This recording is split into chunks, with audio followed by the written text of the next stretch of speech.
I'm on location in South Carolina for the Season 3 premiere of Below the Line. Straight ahead is my exclusive interview with casting director Richard Futch. It all starts now on Below the Line.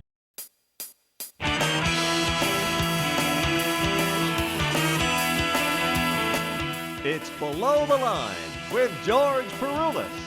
On tonight's show,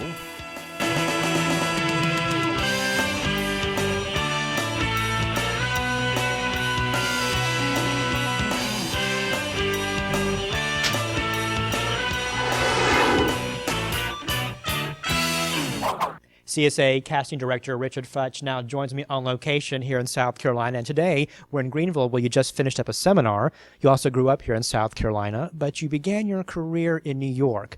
Tell me about your experience up there and what you did. Well, thank you, George. I went to New York to attend the American Academy of Dramatic Arts. And that's a 2-year program. You can audition to be in the first year, and then they invite you back for the second year. And there were 57 of us in the second year class. Sometime in that 2-year period, I decided that I really wasn't that interested in acting, but I wanted to be on the production side of theater. And my last week at the Academy, just before graduation, I interviewed with Michael Shurtleff, who was a well-renowned, one of the premier casting directors in New York, and I became his assistant. He went through assistants at a rate of about one every 2 to 3 months. He was quite a significant force, but I managed to last for 6 years, and I think I'm the longest-running assistant he's ever had. And it's at that point that Michael also had a workshop, and with plenty of really talented actors out of New York. And that's where I became involved with directing, because he insisted that it was time for me to make that jump, make that move. And I probably directed, 20 or 30 off-Broadway workshop productions for him. You then moved back here to South Carolina and began casting commercials, TV movies, and feature films. Explain the primary duties of casting principals. The casting director, when he or she casts principals, you're trying to find that comfort zone and keep the director and the producers in that comfort zone to send out breakdowns to all of the agencies that you think will effectively get you the right actors. The actors can then be shown to the director and to the producer, where they make the selection of who's actually going to play the roles. The casting directors really don't select the actors. I can make sure that you get in to see the director and or the producer.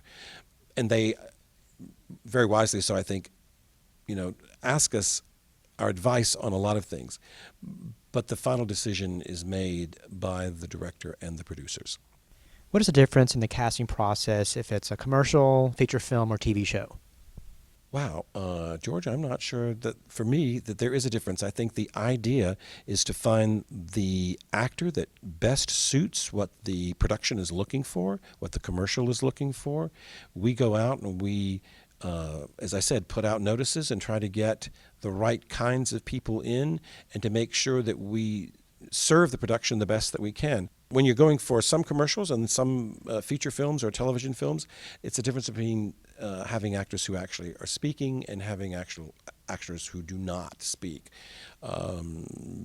Commercials, you can have actors who get paid very well and may never say a word. Walk me through a typical casting project where you first get the call, to the actor's final callbacks, and then making the offers to the actors. Wow, good question. That's a lot. That's a big one. First of all, I think that the producers have to be comfortable with you. They have to know that you're going to do what it is that they want you to do. There's, again, the comfort factor is in there. After sending out the notices to the breakdowns to agents, we go through the audition process, so where we call people in, either in person or via the internet. Look at the auditions. The final decisions are made as to who's going to be in the commercial, who's going to be in the film, and then we go back to the agents and make the offer, whatever we've been allowed to make, whatever that's in the budget, whatever fits for that role, and then we try to make sure that everything else runs pretty smoothly. All the actors are available when they need to be available. They're going to be where they're supposed to be. All of those kinds of questions are answered and taken care of before you reach film date. How many actors do you usually bring in to audition for a particular role? For our show, we bring in anywhere from 70 to 180 actors. If you were doing another feature or commercials, you want to try to bring in whatever gives you the widest coverage, whatever gives you the widest reach of actors, so that you give the directors and the producers a good range to from which they can select. I don't think there's any single number that you have to do. You have to do what's right for the commercial. You have to do what's right for the film. What determines an actor getting a callback? I think what determines that is if you impress the director and or the producer enough so that they would want to see how you would fit in with the rest of the cast, if whatever you're doing meets what they're looking for. You have a sense of humor, a sense of focus, a sense of being very specific about what you're doing. All of the things that go into making a really good actor. And then, do you fit what the director is looking for in that role? Explain in detail how the final decisions are made when you're casting someone for a commercial, a movie, or a TV show. The final decision comes from whom? Well, it's different. My favorite thing is the final casting decisions for commercials, because literally sometimes you're laying out tons of pictures on the floor and you have the maybes, the yeses, and the nos, and sometimes a no goes from from one pile to the other, because now you have to put the whole commercial together and make sure everyone fits together nicely, make sure you have a nice palette, make sure that you are following the instructions of the producer as to what the ethnic mix of the commercial is going to be. And then you come up with a list of the people that are accepted as the best for that commercial, and then it has to go to the client and to the network and to all these other different kinds of people, and where the final decisions are made. It's not much different than for films or television films. Initial decisions are made, then final decisions are made, and then it goes to producers with the director's approval, and then to network people, and they make the final decisions. And the best person who auditions may not necessarily get the job. There are different circumstances that can occur, right? That could not be truer, George. I always try to tell actors, you do know, of course, that the best person, the best actor, doesn't always get the job, and they look at me very strangely. And I tell one of the following stories, at least. We were doing a commercial, and the client and the casting director, we were all very keen on this one particular actress, and the name kept getting higher and higher and higher. And then at the very end, at the end of the day, when we were making the decisions, the director looked at us and said, "No, I don't think so." And I said, "What do you mean? Everybody's pretty much decided on this person." He said, "She looks exactly like my ex-wife. She will never work on any set I'm ever a part of." Now, you can't do anything about that. How are character breakdowns put together? Do you do it, or is that sent to you from the producer? Both. I have worked for many productions where we read the script and then make the character breakdowns for them. The commercials, pretty much, they tell you exactly what they want, so it all comes from them. But now I have worked on films as well where they send it to you, they know exactly what they want. I say, if it comes from the writers, then they know exactly what they want and what they're looking for, so let's follow that. When an agent sends you the actor's headshot and resume, what do you look for in determining if you will bring that actor in to audition for you? What experience do they have? Does the picture actually look like the person that I'm going to see? I would love to know a little bit more about them than just looking from, what I'm seeing on a headshot. But a lot of the information on the resume needs to be up to date, so that we know exactly what we're getting. And I'm not really good about casting strictly from headshots and resumes. Maybe a way to get you there, but I want to see exactly who I'm getting rather than just going from a headshot. And speaking of headshots and resumes, what is the professional format you expect? Well, first of all, it should look like you.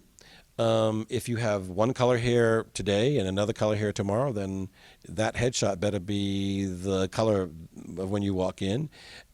People that constantly cut their hair and add beards and things like that, it makes it very difficult for us if we don't know what you're going to look like when you walk in. It needs to be a nice, friendly headshot. How has technology, the internet, emails, video auditions, changed your business?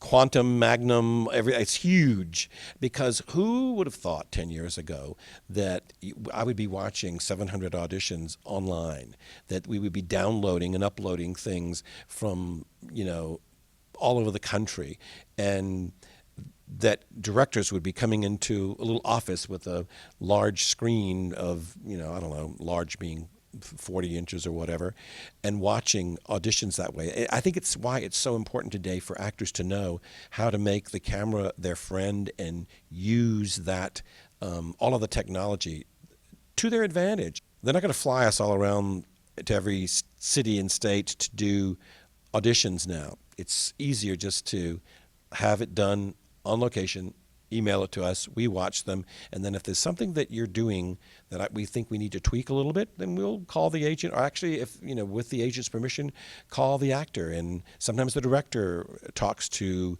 the agent and or the actor, and I do it frequently just to help them get a better handle on what it is that we're looking for. Share some how-to tips on recording a video audition and having those sent to a casting director. Well, I think the best thing you can do is to be careful of the lighting so that we can see you. There's nothing like having somebody tape something with some sort of backlighting that I can't see your face. That's really not very helpful. It's also not very helpful when you film it in front of bookshelves with all sorts of tchotchkes on it, so I'm busier looking at the tchotchkes than I am looking at you. There was one agent, I can't remember where they're from, who did all of her auditions in front of a wall that was filled with comp cards. So I'm looking and seeing if I recognize any of the people behind you as you're trying to do your thing. I think the simpler you keep it, if you use a blue background, a gray background, something that calls attention to you, that keeps you in focus. Everything must be in focus. I don't like it when people don't have someone reading with them when there's just this silence and I'm supposed to know what's going on. I think it's very difficult for directors to use that.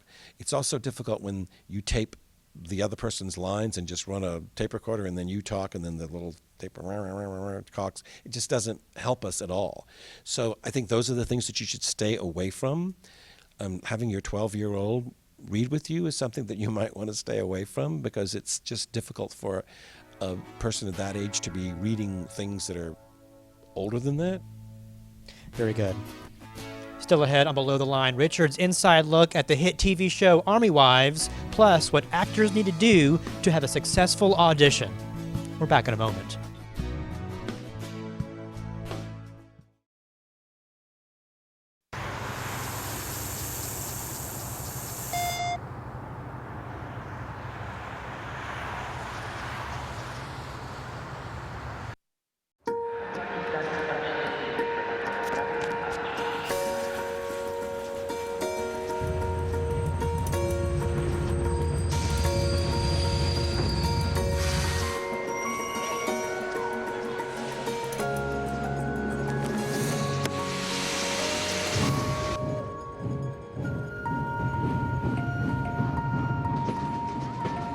Explore new worlds. Read. Visit literacy.gov. We continue with CSA casting director Richard Futch on location here in South Carolina. In 2006, you got a call from Lifetime Network. They were coming to Charleston to film a TV pilot called Army Wives. Tell me what your initial thoughts were back then, and now that you're working on season 5. I love the fact that I got a call from the producers to meet with them and talk about the possibilities of casting this kind of show in the Southeast. We found some really wonderful actors to play the supporting roles.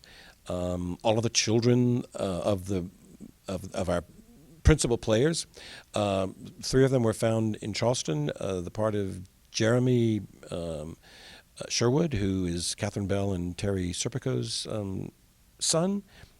Richard Bryant was a Charlestonian, is a Charlestonian. And then, as the seasons progressed, it's the wonderfulness of being able to work in your own town, sleep in your own bed, have your support system of your family and friends there. It's the best, and I'm happy to go on to another season of Army Wives. Back then, did you think this show would be their #1 show? Well, I don't know if I thought it would become the #1 show on the network, but I can tell you this: we always thought we had a really good show. So when it happened, it was like, yeah, I see this. I mean, it resonates so much with Army families. I mean, we get letters and emails from real Army wives, real Army families, telling us that we have touched upon something that has affected them so intimately, and that's what we want to do. What can we expect to see on Army Wives in season 5? Good question, George. Well, hey, look, they give us outlines, and that's about it until we get the script. You'll find out. I know that a lot of good stuff's going to happen, but that we don't know. I honestly can't tell you because I don't know. Okay, but I had to ask the question. Of course. And with the convenience of technology, you receive video auditions from all over the country. What are the chances of those actors in Middle America getting hired versus those actors from Hollywood? Well, it's happened several times on our show. And it's not about where they're from. It's about whether or not they are the best actor for that role. I don't think we have any special feelings about anything, but let's try to get the best actor for the role. We are responsible primarily for getting actors. It used to be from the Southeast. Now it's Dallas to Indianapolis to Baltimore to Miami and over to Louisiana. It's a very large area. We send to over 95 agencies in that area. So we have had on a number of occasions actors who have been submitted from both New York, LA, and our larger Southeast area. And sometimes, the actors from the Southeast are the ones who are employed. Not because they're from the Southeast, but because they fit what is best for the writers, the producers, and the director. Does being in SAG or AFTRA make a difference when the final casting decision is made? Being in one of the unions always puts you in a slightly different category, showing that you are serious about your business. But we're in a right-to-work state, so everyone is not in SAG or AFTRA. Most of the people who come for those larger parts are. Coming up, final thoughts from Richard, plus pointers for the actor and advice for those of you who seek a career as a casting director. We're back in a moment.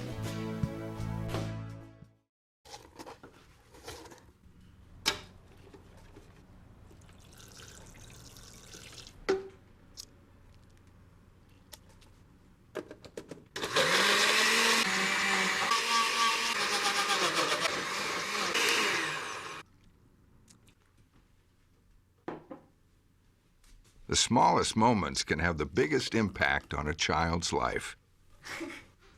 Take time to be a dad today.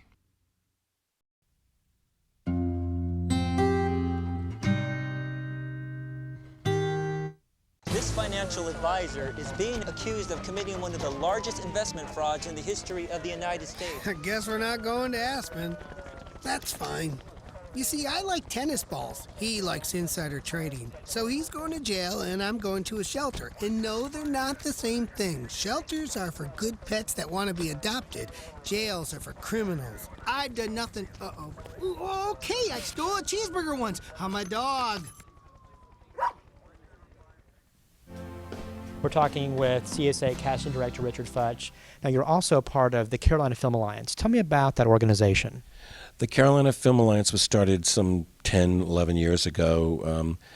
I and about 8 other people who were interested in keeping the film industry in South Carolina at a time when everything was leaving to go to Canada, and we had work all the time, and suddenly it was all going to Canada. So we went on a mission to try to get the legislators of South Carolina educated to what it would mean for them, what it would mean for the state, what it would mean for the film community to have incentives here in South Carolina so that we could bring film production to the area. And now we're trying to work again to get a very comprehensive, competitive, long-term film incentive passed. We've always known that our goal was to let the Film Alliance be a state organization, a statewide organization.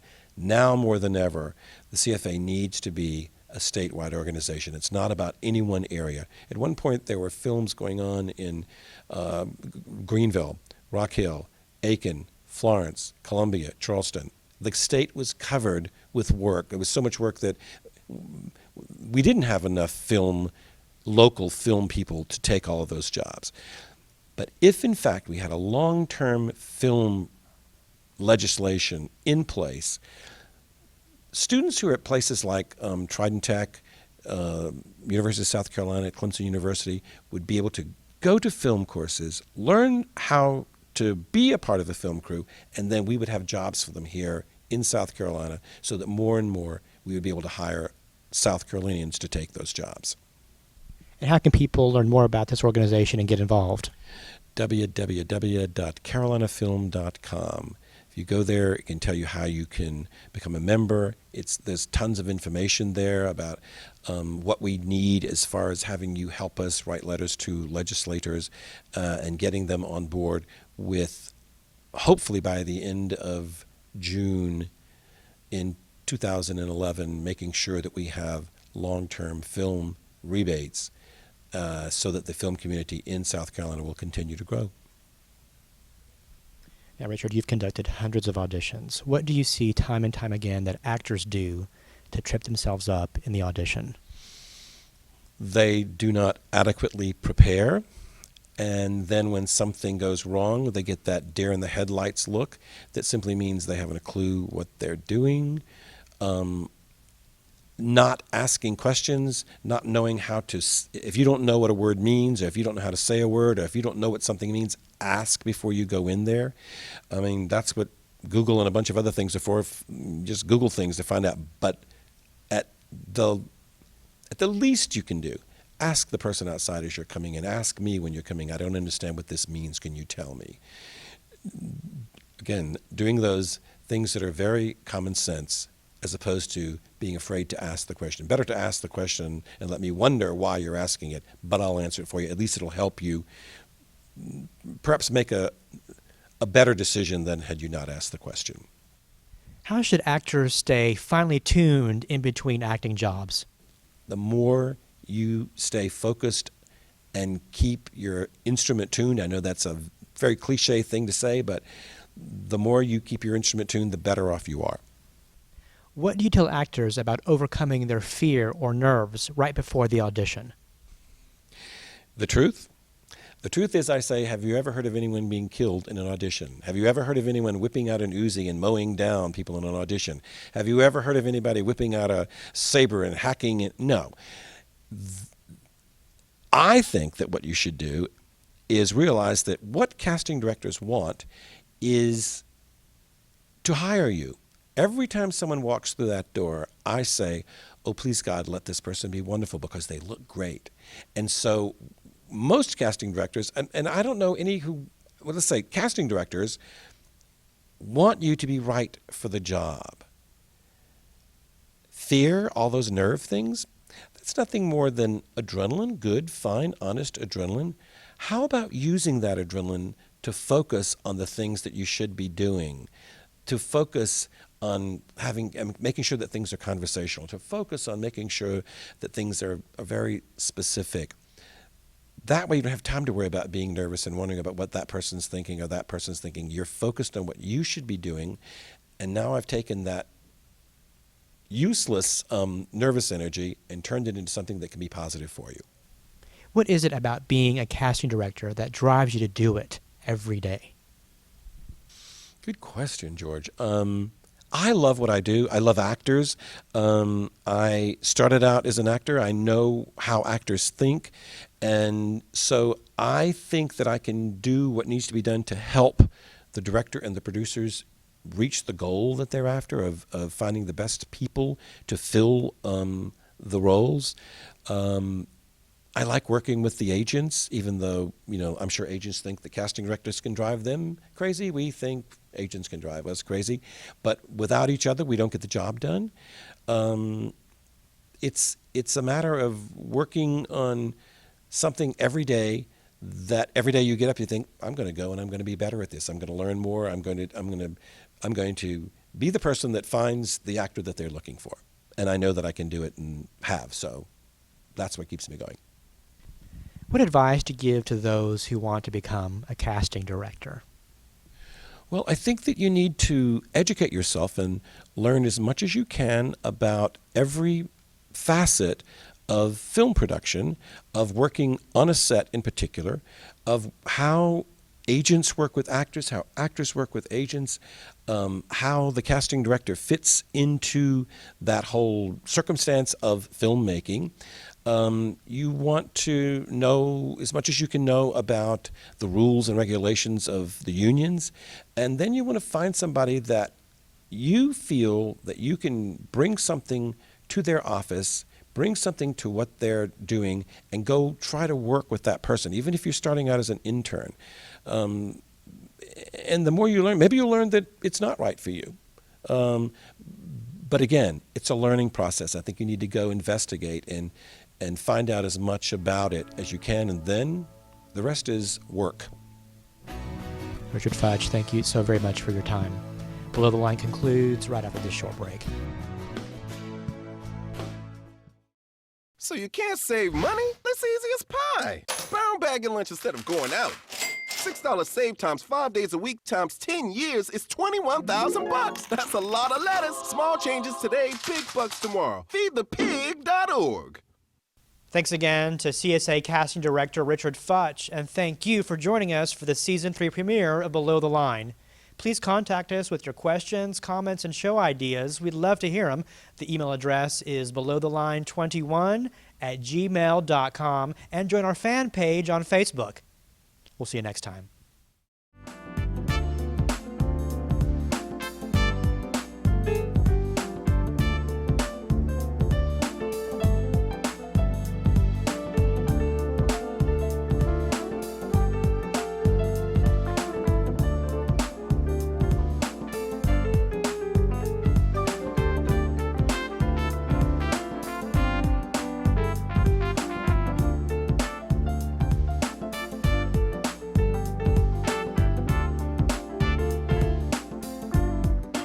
The producer assumes full and sole responsibility for the entire content of this program, produced using the facilities of the Charlotte-Mecklenburg Public Access Corporation, Access 21.